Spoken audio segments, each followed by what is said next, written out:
Selamat pagi anak-anak semuanya. Saya yakin kalian semuanya dalam keadaan baik. Anak sekalian, kita bertemu kembali dalam pelajaran pendidikan sejarah. Kali ini kita masuk pada bab baru, yaitu bab 2 di bukumu.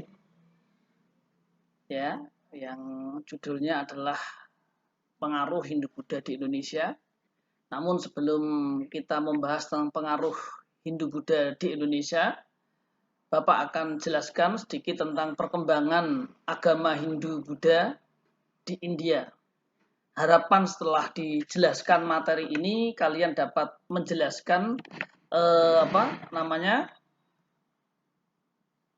lahirnya agama Hindu, ya, atau munculnya agama Hindu di India. Lalu kalian juga dapat menjelaskan lahirnya atau munculnya agama Buddha di India. Baik, kita akan mulai, anak sekalian, perkembangan Hindu dan Buddha di India. Anak sekalian, kata Hindu digunakan untuk menyebut masyarakat yang tinggal di sekitar Sungai Sindu. Jadi, kata Hindu itu sebelumnya bukan merupakan sebutan atau kata agama, tetapi kata Hindu itu merupakan kata yang dipakai untuk menyebut masyarakat yang tinggal di sekitar Sungai Sindu, yaitu khususnya bangsa Dravida atau penduduk asli Dravida India yang tinggal di sekitar Sungai Sindu, yang memiliki kulit hitam, hidung pesek, ya, dan rambutnya keriting. Tepatnya ada di sebelah barat India. Selanjutnya, para sejarawan ini menyebut Sindu ini dengan sebutan Hindustan, yaitu untuk menyebut wilayah atau negeri yang ditinggali oleh orang-orang yang beragama Hindu atau memeluk agama Hindu. Agama Hindu atau kata Hindu akhirnya digunakan oleh orang-orang Arab atau orang Eropa untuk menyebut negeri India. Jadi India ini disebut sebagai negeri para Hindu. Pada tahun 1500 sebelum Masehi, bangsa Nordik atau Nordik ini bangsa pengembara, ya, bangsa Arya yang berkulit putih mulai masuk ke India melalui celah Khaybar. Kedatangan bangsa Arya ini, anak sekalian, menimbulkan asimilasi dengan kebudayaan bangsa Dravida atau penduduk asli India, khususnya di Hindustan tadi, sehingga melahirkan budaya yang disebut dengan budaya Weda, yang mana budaya Weda ini akan menjadi dasar dari perkembangan agama Hindu atau budaya Hindu. Perkembangan agama Hindu di India itu dapat dibagi menjadi 4 zaman. Yang pertama adalah zaman Weda. Zaman Weda.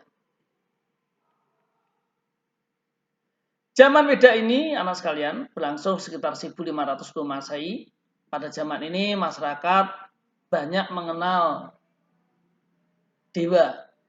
Ya, masyarakat banyak mengenal dewa-dewa. Dewa yang tertinggi disebut Dewa Trimurti, di mana Trimurti ini terdiri dari 3 dewa.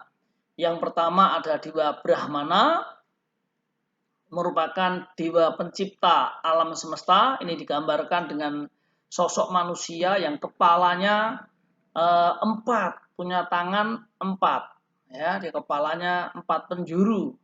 Itu dikonotasikan sebagai dewa yang sangat bijaksana karena dia bisa mengetahui semua hal, ya. Lalu yang kedua, Dewa Wisnu. Dewa Wisnu ini dewa yang memelihara alam semesta. Lalu yang ketiga, dewa yang paling takuti masyarakat Hindu, yaitu Dewa Siwa yang merupakan dewa perusak atau dewa kematian atau dewa penghancur. Nah, ini kalian dapat lihat itu adalah gambar dewa Brahmana, ya. Kepalanya 4, ya, wajahnya 4, mukanya 4, tangannya 4, ya. Lalu yang kedua itu dewa Wisnu, itu yang tangannya juga 4, dia punya cakra. Wisnu ini sering di dalam film-film Mahabharata itu simbolkan sebagai Krishna, ya, menjelma menjadi Krishna.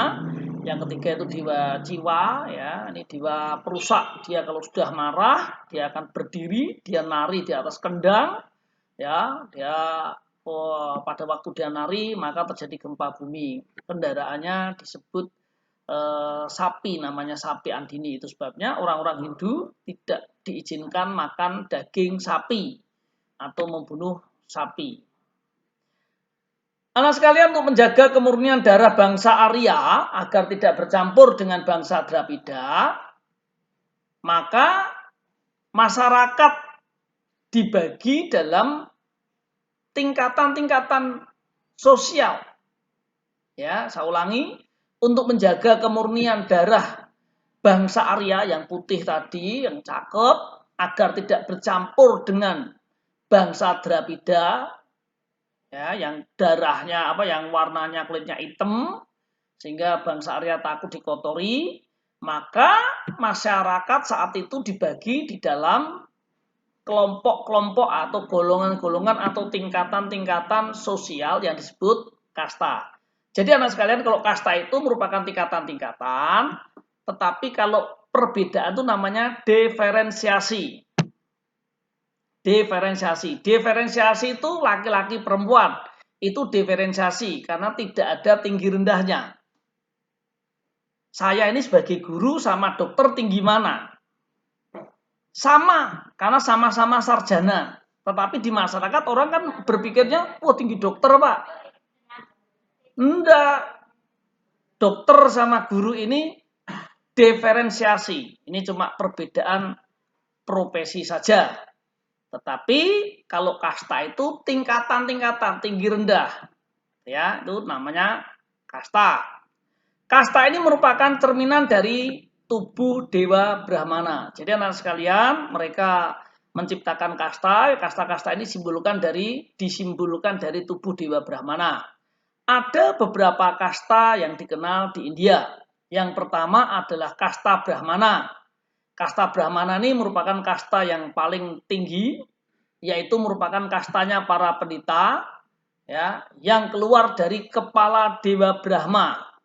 Dewa Brahmana tugasnya membaca Alkitab, mengajar, memimpin upacara. Kasta yang di bawahnya lagi, kasta yang kedua, karena kasta ini seurut anak sekalian, nggak boleh dibolak-balik.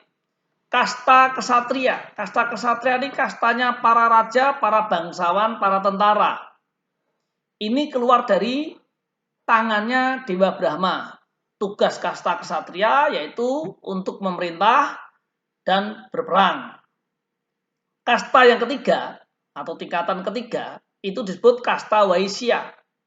Kasta Waisya ini adalah kasta para pedagang, petani, nelayan. Ya, ini keluar dari perut Dewa Brahmana. Tugasnya ya berdagang, tugasnya mengurusi ekonomi, kesejahteraan.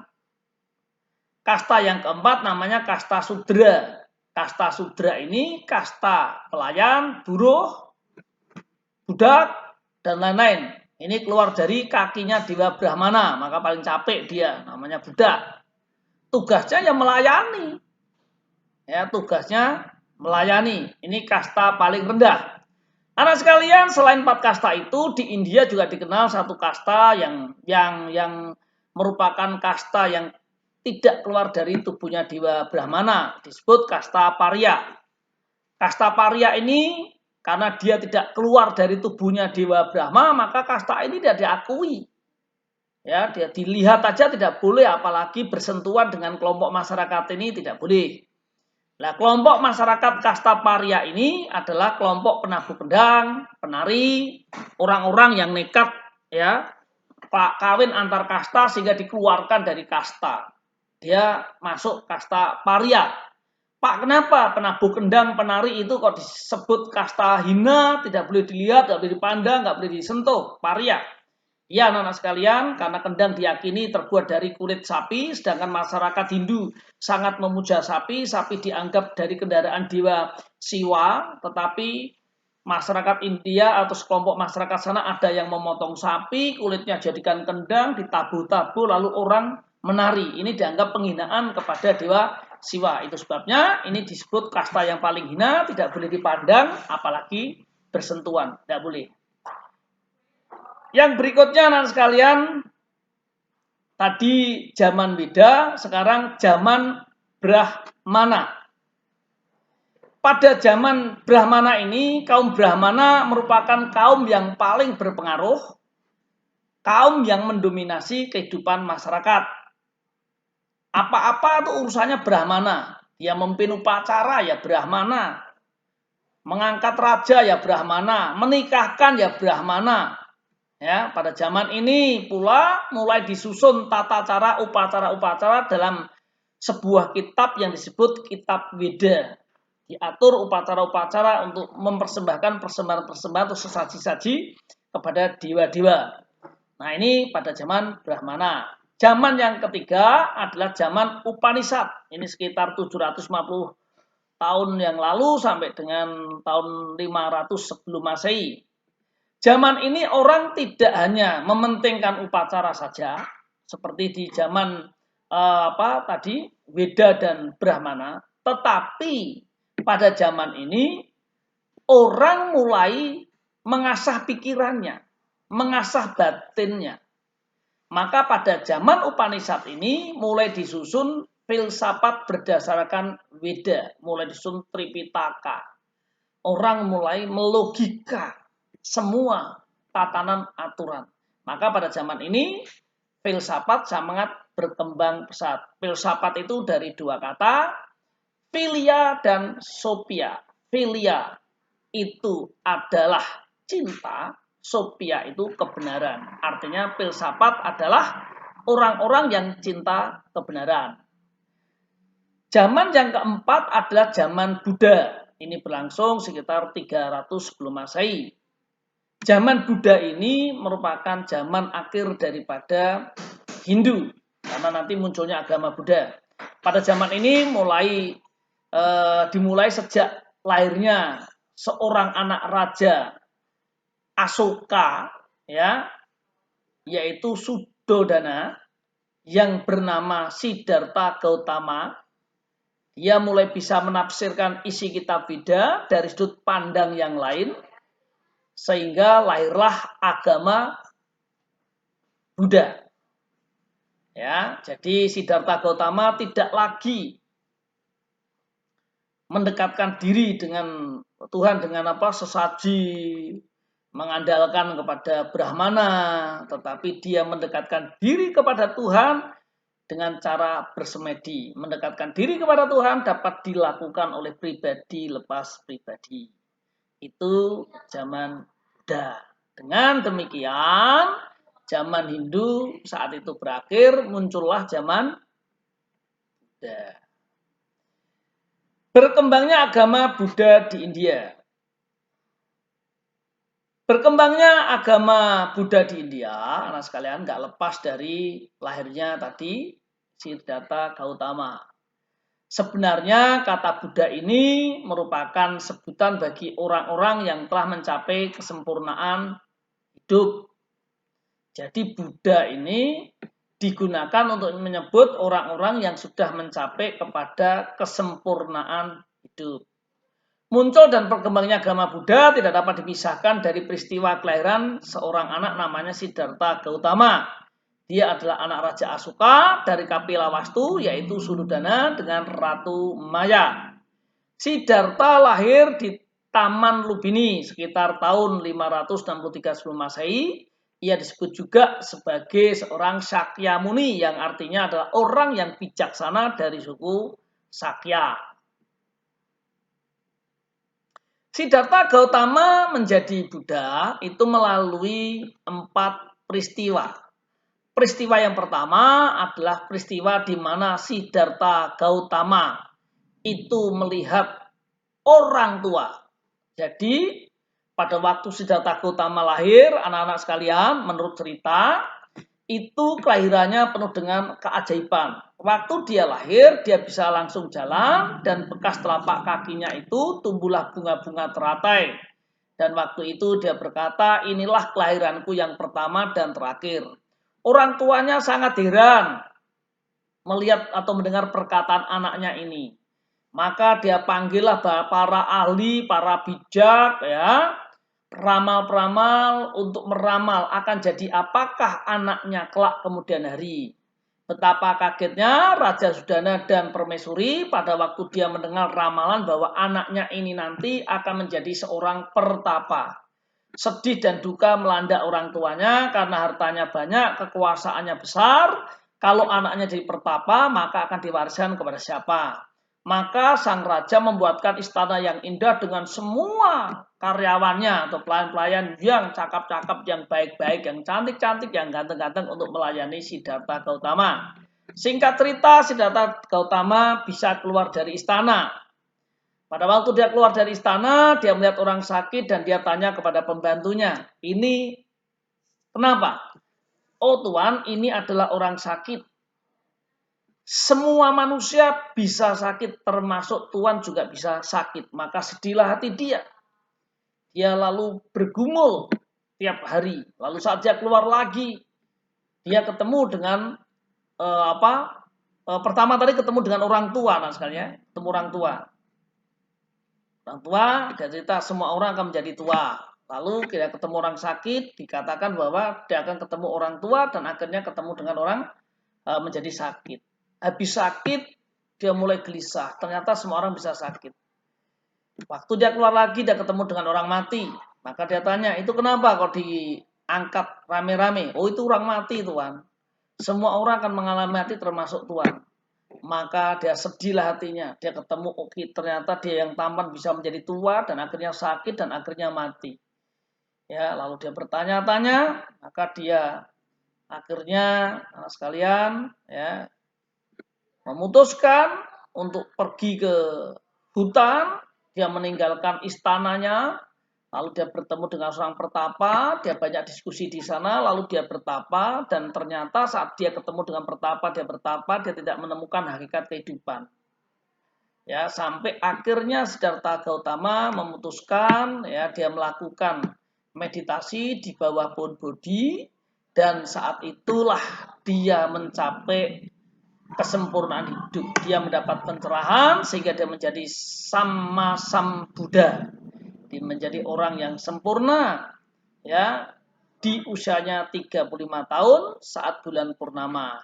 Khotbah pertama Siddhartha Gautama dilakukan di Taman Rusa, sedangkan Siddhartha Gautama wafat pada usia 80 tahun dan dimakamkan di Kusinagara. Itu saya rasa sekalian penjelasan saya mengenai perkembangan agama Hindu Buddha di India. Kalian dapat pelajari lebih dalam dengan membaca berbagai macam literatur sehingga dapat melengkapi apa yang saya jelaskan pada pagi hari ini. Demikian materi saya sampaikan, kiranya bermanfaat bagi kalian semuanya. Terima kasih, selamat pagi, selamat melakukan aktivitas kegiatan kampus selanjutnya, dan tetap jaga kesehatan, tetap semangat. Selamat pagi.